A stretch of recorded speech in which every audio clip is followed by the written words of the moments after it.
la segunda parte del ejercicio que quedó pendiente acerca de las curvas compuestas y el método de punto de pliegue. Bueno, pues para este ejercicio retomamos los valores o los resultados obtenidos por medio de las curvas compuestas, que fue el cálculo del punto pinch junto con las temperaturas pinch caliente, la fría y los calores de calentamiento y enfriamiento, ¿no? Estos resultados nos van a ayudar mucho para construir el diagrama de punto de pliegue.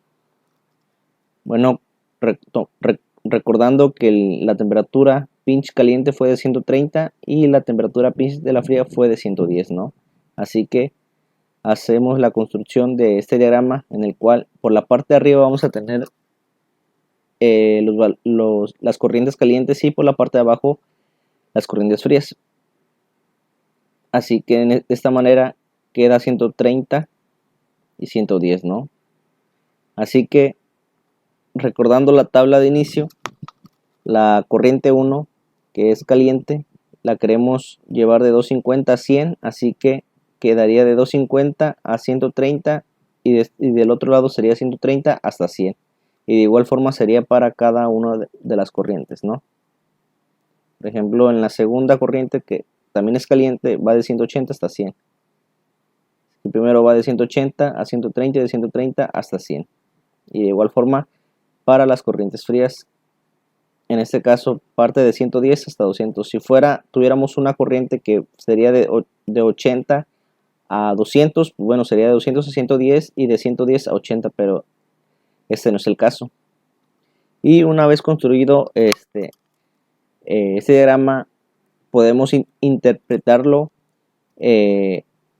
en tres zonas, que en el centro pues tenemos que es el punto de pliegue, y por encima del punto de pliegue tenemos esas cuatro corrientes, las dos calientes y las otras dos frías, y por debajo del punto caliente, que es este, tenemos nada más las corrientes calientes. Así que nosotros, para empezar a combinar esas corrientes, debemos seguir ciertas reglas, que son las siguientes.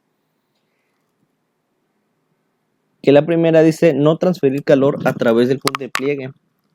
Cualquier cantidad de calor que se transfiera debe satisfacer un balance global de energía, lo cual implica que el consumo de servicios va a acceder a los requerimientos mínimos, tanto de calentamiento como de enfriamiento, en una cantidad equivalente a la que se transfiere a través del punto de pliegue. La segunda regla dice no usar calentamiento abajo del punto de pliegue. Cualquier cantidad que se use a este nivel debe rechazarse eventualmente a una fuente de enfriamiento externa, alterando así el consumo de servicios con respecto a los requerimientos mínimos. Y la última regla dice no usar enfriamiento arriba del punto de pliegue. Cualquier cantidad de enfriamiento que se use arriba del punto de pliegue debe de comportarse con una cantidad equivalente de calentamiento. Bueno, en pocas palabras, que cuando nosotros estemos trabajando por encima del punto caliente, quiere decir que siempre deben de haber corrientes frías que necesiten calentarse. O sea, aquí simplemente debe de haber corrientes frías. Aquí únicamente se deben de usar calentadores. No deben de usarse ningún enfriador. Y que en la zona de abajo del punto de pliegue deben de haber nada más corrientes calientes que necesiten enfriarse. Por lo cual únicamente aquí en esta zona debajo del punto de pliegue debe de haber enfriadores. Y la primera regla, que no transferir calor en el punto de pliegue, quiere decir que los extremos, las temperaturas estas, no se deben de modificar. Esas deben de respetarse, ¿no? Y pues bueno, para iniciar los cálculos o los intercambios, existe otra regla especial. Como el caso por debajo del punto de pliegue, no puedo hacer ninguna combinación ya que no cuento con corrientes frías. En este caso, automáticamente digo que voy a utilizar servicios de enfriamiento, por lo cual debo de llevar de 130 a 100 para la primera corriente caliente y para la segunda, que sería de 130 igual a 100, ¿no? Así que únicamente voy a calcular el calor que necesita para llevarse esas temperaturas. Por ejemplo, para la primera de la caliente se va a calcular mediante su WCP, que es este, por la diferencia de temperaturas, que es 130 menos 100, dándonos un valor de 285 por 10 a la 3. Y de igual forma se va a hacer para la corriente 2. En este caso el WCP es 0.84 y de igual forma son las mismas temperaturas, ¿no? Dándonos un valor de 252 por 10 a la 3. Después se va a calcular el Q de enfriamiento total, por así decirlo, en el cual va a ser la suma de estas dos, dándonos un valor de 53.7 por 10 a la 4. Este valor debe de corresponder a la cantidad de enfriamiento que calculamos en el método de curvas compuestas. Entonces quiere decir que está bien este valor que acabamos de calcular acá abajo, ¿no? Entonces el diagrama de punto de pliegue quedaría de esta forma, que debajo del punto de pliegue vamos a utilizar enfriadores y la energía de enfriamiento debe de ser a la que calculamos en el método de curvas compuestas. Ahora, para trabajar por encima del punto de pliegue, pues ahora sí tenemos las 4 corrientes que son estas, en el cual puedo combinar la corriente 1 con la 3 y la corriente 1 con la 4, o la corriente 2 con la 3 o la 2 con la 4. Pero existe otra regla especial, que cuando estemos por encima del punto de pliegue, el WCP de la fría debe ser mayor que la caliente. En el caso de que fue por debajo del punto de pliegue, aquí también existe esa regla que debe de ser mayor el CP caliente, el WCP debe ser mayor que el WCP de la fría. En este caso, como no teníamos corrientes frías aquí, no fue necesario aplicar esa regla especial, ¿sí? Pero en el caso por encima del punto de pliegue sí tenemos corrientes por combinar. Entonces, desde inicio debo de proponer mis intercambios, en los cuales yo digo que va a haber intercambio entre la corriente 1 y la corriente 3, debido a que la corriente 3 tiene un WCP mayor que la corriente caliente 1. Así que este intercambio sí se puede realizar, y otro intercambio sería entre la 2 y la 4. Como vemos, el WCP de la corriente 4 es mayor de las frías a la corriente 2 de las calientes. Ok, así que voy a hacer mi diagrama de rejilla. En este caso se coloca de esta forma, como vemos aquí. El primer intercambio sería la corriente 1 con la 3. En este caso sería H1 con C1, ¿sí? Así que por encima va la entrada de la corriente caliente de 250 hasta 130. Recuerden que debemos basarnos respecto a este diagrama de 250 a 130, y la corriente C1 va a ser de 110 a 200, como lo estoy poniendo aquí de esta forma. Después vamos a calcular el calor para cada una de esas corrientes, en el cual vamos a ocupar su WCP por la diferencia de temperaturas, ¿no? En ese caso, el calor de H1 va a ser al WCP de H1 por la diferencia de temperaturas, que sería 250 menos 130, dándonos un valor de 1.46 por 10 a la 6. Para de las frías de C1 sería prácticamente lo mismo, dándonos un valor de 900 por 10 a la 3. Después de eso, vamos a seleccionar qué temperatura es menor. En este caso, la menor sería el de la corriente fría. Así que yo sí puedo combinar esta corriente con esta, debido a que puede satisfacerse, debido a que el calor es mayor que el calor de la corriente caliente es mayor que el del calor de la corriente fría. Así que esta corriente, por ser menor, esta se va a agotar completamente, Y quiere decir que esta corriente de aquí, no la voy a modificar. Sin embargo, me va a sobrar energía de la corriente caliente. Ahora, ¿cuál de estas dos que tenemos aquí de H1, de estas dos voy a modificar? Bueno, pues como mencionamos en las reglas, yo no puedo tocar la temperatura pegada al punto de pliegue, que es esta. Por lo tanto, vamos a modificar esa temperatura. ¿Cómo? Bueno, pues igualando el calor de la caliente con la de la fría. En este caso, voy a calcular a cuánta temperatura voy a alcanzar haciendo este intercambio. Así que pongo 900 por 10 a la 3, que es el calor de la fría, que va a ser igual al WCP de la corriente caliente H1 por la diferencia, que es la temperatura que voy a encontrar aquí, menos 130. Aquí únicamente aplico álgebra y paso este término para acá.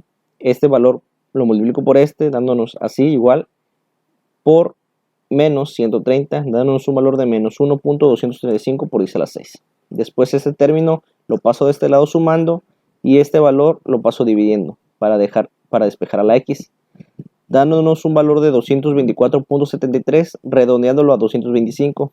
Entonces nos queda de esta manera el diagrama de rejilla para el primer intercambio. Podemos dibujarlo así en el diagrama de punto de pliegue, que la corriente C1 o la corriente 3 se agotó totalmente y la corriente 1 o H1 se llevó hasta 225. ¿Sí? Ok, continuando. Ahora voy a hacer el intercambio entre la corriente 2 y 4. ¿Sí? Que bien sería H2 y C2. En este caso coloco sus temperaturas y vuelvo a hacer el cálculo de energía para cada una de estas, para H2 y C2. Entonces, de aquí de estos valores, ¿cuál es el valor más negativo? Bueno, pues en este caso ahora fue de 420. Quiere decir que la corriente caliente se va a agotar totalmente y la corriente 4 o C2 va a sobrar energía. En este caso la corriente caliente no se va a tocar en este caso y tendría que calcular cuál de estas dos temperaturas de aquí abajo es la que voy a calcular o voy a modificar. De igual forma, aplicando la regla 1, no puedo modificar esta porque es la que está pegada al punto de pliegue. Así que podría calcular esta, pero como es de 230, aquí el delta mínimo no cumple, porque sería 180 menos 230. Así que yo aquí debo hacer que el delta mínimo sea de 20. Si pongo 160, 180 menos 160 sería un delta mínimo de 20. Entonces me toca reemplazar 230 a 160. ¿Sí? Entonces hago el mismo proceso que hice anteriormente y obtengo un valor de 157. Así quedaría mi segundo intercambio. Y mi diagrama de punto de pliegue ahora sería que la corriente 2 y la 4, la 2 fue la que se agotó y la 4 de 110 la llevé hasta 157. Por último aquí, las únicas que me faltan por combinar sería la corriente 1 y la 4, ya que la 2 y la 3 se agotaron totalmente. Pero van a decir, bueno, pero entonces ya no cumple la regla de cuando está por encima del punto de pliegue, quiere decir que el WCP de la fría debe ser mayor a la caliente. Bueno, si nos vamos a nuestra tablita, aquí la 1 con la 4, como vemos, el mayor es de la caliente, pero ya no es necesario cumplir esa condición debido a que como son las únicas corrientes que me quedan, aquí sí puedo aplicar esa combinación. ¿Sí? Así que en ese aspecto no hay problema. Aquí lo puse que no en rojo, que realmente no aplica esta regla. Así que los intercambios serían de todas formas la 1 y la 4, H1 y C2. Lo pongo aquí, mi diagrama de rejilla. Igual forma calculamos la energía necesaria para llevar estas temperaturas de H1 y C2 y vemos cuál es la menor. En este caso la menor es la de la caliente, así que estas corrientes calientes no las vamos a tocar porque estas se están agotando y me quedaría por modificar esta y esta. En este caso ninguna de las dos está cerca del punto de pliegue, pero como ya no tengo por combinar, así que me toca saber cuánta temperatura es a la que voy a obtener haciendo este intercambio. Así que hago el mismo proceso y me da un valor de 184, quedándome el diagrama de rejilla de esta forma. En este caso, como ya no tengo corrientes por combinar, quiere decir que 184 lo tengo que llevar hasta 230. Aquí voy a meter un servicio de calentamiento, y para saber cuánta es la energía que ocupa mi calentador, la calculo de la siguiente manera. Como estamos trabajando la corriente C2, vamos a utilizar su WCP por la diferencia de temperaturas. En este caso, como la quiero llevar a 230 menos la temperatura que acabo de calcular, dándome un valor de 42 por 10 a la 4, que debe de corresponder al valor de Q de enfriamiento, de calentamiento que calculamos en las curvas compuestas. Como vemos, es el mismo, ¿no?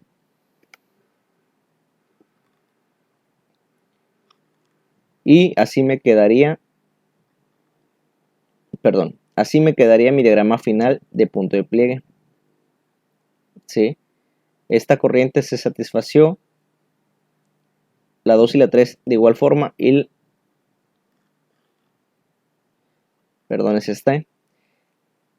la 1 se satisface, la 2 y la 3 también ya se satisfacieron. La de la corriente 4, C2, se llegó hasta 184 y aquí voy a utilizar el servicio de calentamiento para llevarlo a 230. Y por debajo del punto de pliegue, pues ya como saben, utilizamos los dos enfriadores. Y así ese sería el diagrama de punto de pliegue de este sistema. Y por último queda hacer el diagrama de diseño de la red de intercambiador de calor. En este caso, ese diagrama ya está en el libro de diseño de Arturo Jiménez Gutiérrez, en el cual es casi similar al que les acabo de mostrar, pero aquí pone cómo deben de ser los intercambios. Entonces, por debajo del punto de pliegue, recuerden que tuvimos la corriente 1 y 2 con sus respectivos enfriadores, y después por encima del punto de pliegue combinamos la corriente 1 y la 3, dándonos que la corriente 3 se satisface y la corriente 1 llega hasta 225. Después combinamos la corriente 2 con la 4, dándonos que la corriente 2 se satisface y la 4 llega hasta 157. Y la 1 y la 4 la volvemos a combinar, dándonos que la corriente 1 se agotó y la corriente 4 llegó hasta 184 y utilizamos un calentador para llevarlos a 230. Entonces, para calcular el número mínimo de intercambiadores tenemos esta fórmula, en el cual dice que va a ser igual al número de corrientes involucradas más el número de servicios menos 1. Entonces, número de corrientes involucradas fueron 4, 2 calientes y las 2 frías, ¿sí? 4. El número de servicios que obtuvimos en este sistema fue 2 enfriadores y un calentador, quiere decir que tuvimos 3 servicios. Menos 1, danos un valor de 6. Y como podemos ver, 1, 2, 3, 4, 5, 6 son las unidades mínimas que obtuvimos en este diagrama de diseño de red intercambiador. Y bueno, pues eso sería todo de mi parte. Espero que hayan entendido un poco sobre el método. Hice este video algo tardado, pero quise dar de mejor entendimiento para ustedes. Y ese sería el resultado final. Bueno, pues espero que les haya gustado mucho este video. No olviden de compartir, darle like a este video. Y eso sería todo de mi parte. Gracias nuevamente por su atención y sigamos adelante con más temas de ingeniería química. Hasta luego.